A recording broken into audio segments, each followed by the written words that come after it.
மீண்டும் உங்களை நாம் சந்திப்பதிலே மிக்க மகிழ்ச்சி அடைகின்றோம். நான் இலங்கையில் இருந்து பதுளை போதனா வைத்தியசாலையில் இருந்து வைத்தியர் கிருஷான் வேதநாயகம். நேற்று நான் என்னுடைய வீட்டுக்கு அருகிலே இருக்கின்ற ஒரு அன்பருடைய இறந்த வீடு செத்த வீட்டுக்கு சென்றிருந்தேன். அந்த அன்பர் ஒரு ஸ்தாபனத்திலே ஒரு வங்கியிலே மிக உயர்ந்த பதவி வகித்த ஒருவர்.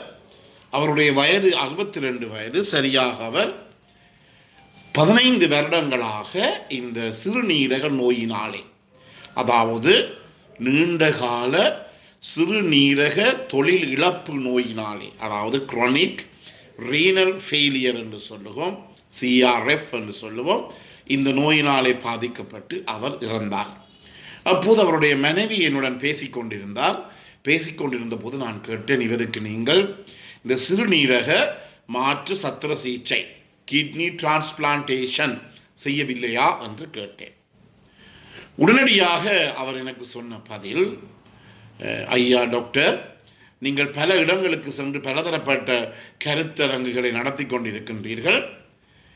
இந்த நோய்க்கு சிகிச்சை அளிப்பது பிரயோசனம் இல்லை, இந்த நோய் வருமுன் காப்பதுதான் முக்கியமானது என்று சொல்லி ஒரு காத்திரமான கருத்தை சொல்லி அதன் பிற்பாடு அவர் சொன்னால், நீங்கள் போகிற இடங்களெல்லாம் நேரம் கிடைத்தால் இவற்றை பற்றி நீங்கள் கதையுங்கள் என்று சொன்னார்.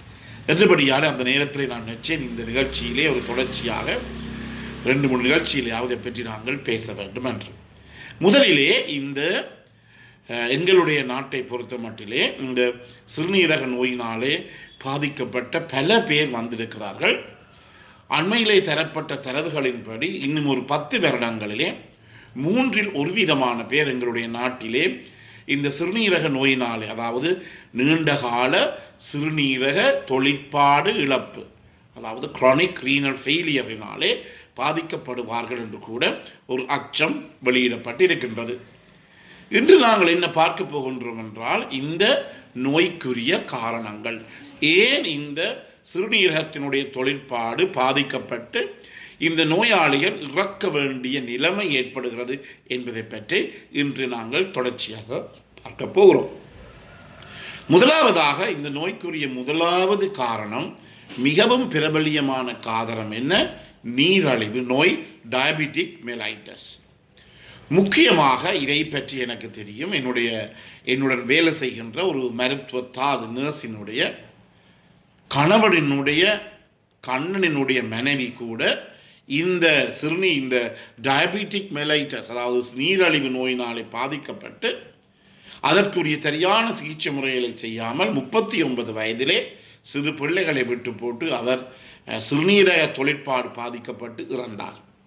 எனவே இந்த நீரழிவு நோயாளிகள், டயபெட்டிஸ் மெலைட்டஸ் இருப்பவர்கள் மிகவும் நுணுக்கமான சீனி, அதாவது இரத்தத்தில் இருக்கின்ற சீனியை பேண வேண்டும். உங்களுக்கு தெரியும், இப்போது நாங்கள் சொல்லுவோம், இந்த ஃபாஸ்டிங் பிளட் சுகர் என்பது 126, சாப்பிடாமல் கொள்ளாமல் எடுக்கப்படுகிற சீனியின் அளவு 126க்கு மேலே போகக்கூடாது. போஸ்ட் பிராண்டியல் பிளட் சுகர், அதாவது உணவை அருந்திய பிற்பாடு 2 மணித்தியாலத்துக்கு பிறகு வருகின்ற அந்த ரிப்போர்ட்டானது 160ஐ தாண்ட முடியாது.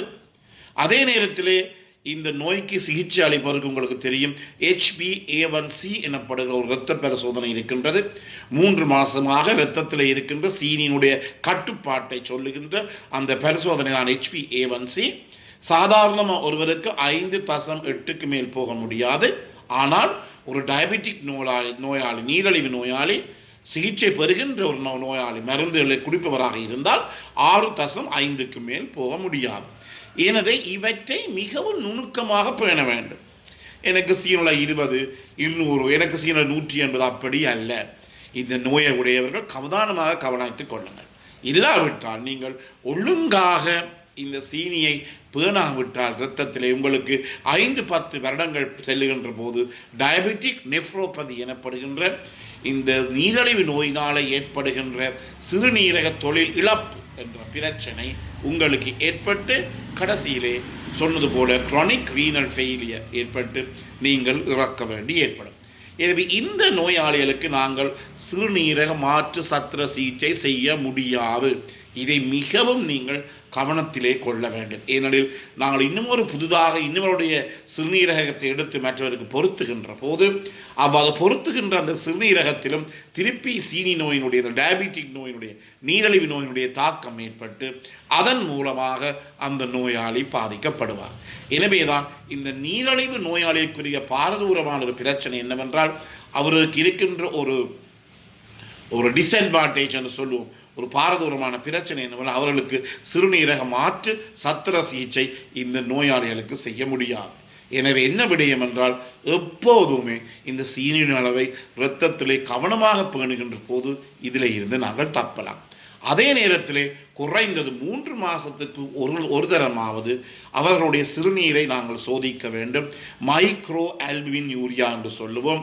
அந்த மைக்ரோ ஆல்புமின் யூரியா எனப்படுகிற அந்த சோதனை இந்த சிறுநீரிலே என்ன ஆல்புமின் எனப்படுகின்ற புரதமானது வெளியேறுகிறதா என்பதை கண்டுபிடிக்கின்ற ஒரு சோதனை ஒவ்வொரு 3 மாதமும் கட்டாயமாக செய்து பார்க்க வேண்டும்.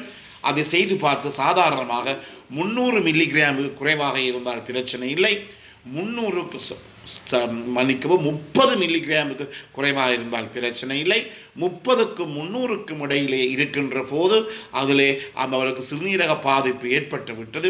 300க்கு மேலே வந்தால் 100க்கு 100% இந்த சிறுநீரகம் முற்றாகவே பாதிக்கப்பட்டது என்பதை நாங்கள் அறிந்து கொள்ள முடியும். எனவே எந்த ஒரு லேப்லையும் எந்த ஒரு ஆய்வுக்கூடத்திலே நீங்கள் யூரின் மைக்ரோ ஆல்புமின் யூரியாவை கொடுக்கலாம்.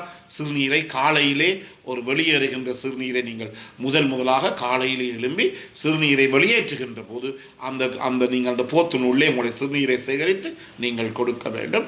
மிகவும் இலகுவான ஒரு பரிசோதனை, அதை கூட செய்யலாம். அல்லது இன்னும் ஒரு சோதனை இருக்கின்றது, யூரின் ஆல்புமின் கிரியேட்டினைன் ரேஷியோ என்று சொல்வார்கள். அதாவது இரத்தத்தில் அதாவது சிறுநீரிலே வெளியேறுகின்ற ஆல்புமின் எனப்படுகின்ற புரதமும் சிறுநீரிலே வெளியேறுகின்ற கிரியேட்டினைன் எனப்படுகின்ற அந்த நச்சு ரசாயன வேதியியல் பொருளுடைய அளவை விகிதத்தை நாங்கள் பார்ப்போம். இதான யூரின் ஆல்புமின் கிரியேட்டினைன் ரேஷியோ. இது ரெண்டையும் நாங்கள் ஒவ்வொரு 3 மாதத்துக்கு ஒருக்கா பார்க்கின்ற போது எங்களுக்கு இலகுவாக இந்த நோயாளிகளுக்கு சிறுநீரக பாதிப்பு ஏற்படுகிறதா என்பதை அறிந்து கொள்ளக்கூடியதாக இருக்கும். எனவே மிகவும் முக்கியமாக இந்த டயபெட்டிக் நோயாளிகள், டயபெட்டிஸ் மெலைட்டஸ் நோயாளிகள், இந்த நீரிழிவு நோயாளிகள் மிகவும் அவதானமாக தங்களுடைய சிறுநீர் தங்களுடைய சீனியினுடைய அளவை இரத்தத்திலே பேண வேண்டும். அதே நேரத்தில் மருந்துகள் பெரிய தவறான ஒரு கொள்கை இருக்கின்றது. சாதாரணமாக நாங்கள் கொடுக்கின்ற மிக உன்னதமான மருந்து இந்த மெட்ஃபார்மின். இந்த மெட்ஃபார்மின் மருந்தினாலே சிறுநீரகம் பாதிக்கப்படாது. சில வைத்தியர்கள், அதாவது ஆங்கில வைத்தியத்தை இல்லாமல் வேறு வைத்தியர்கள் இதை பற்றி பரவலான கருத்துக்களை எல்லாம் பல ஊடகங்கள் எல்லாம் தெரிவித்துக் கொண்டிருக்கின்றார்கள். அவை 100க்கு 100% பிழையானது, 100க்கு 100% இவை பொய் என்று நிரூபிக்கப்பட்டிருக்கிறது. எனவே இந்த மெட்ஃபார்மின் எனப்படுகின்ற இந்த டயபெட்டிக் இந்த நீரிழிவு நோய்க்கு கொடுக்கப்படுகிற மருந்து ஒருபோதுமே ஒரு விதமான பாதிப்பையும் ஏற்படுத்தாது.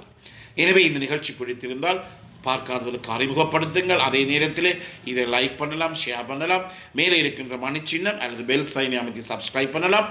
மேலதிக தகவல் தேவையாக இருந்தால் 0094 777 35 62 45 நீங்கள் தொடர்பு கொள்ள முடியும். மீண்டும் உங்களை சந்திக்கும் வரை நன்றி, வணக்கம்.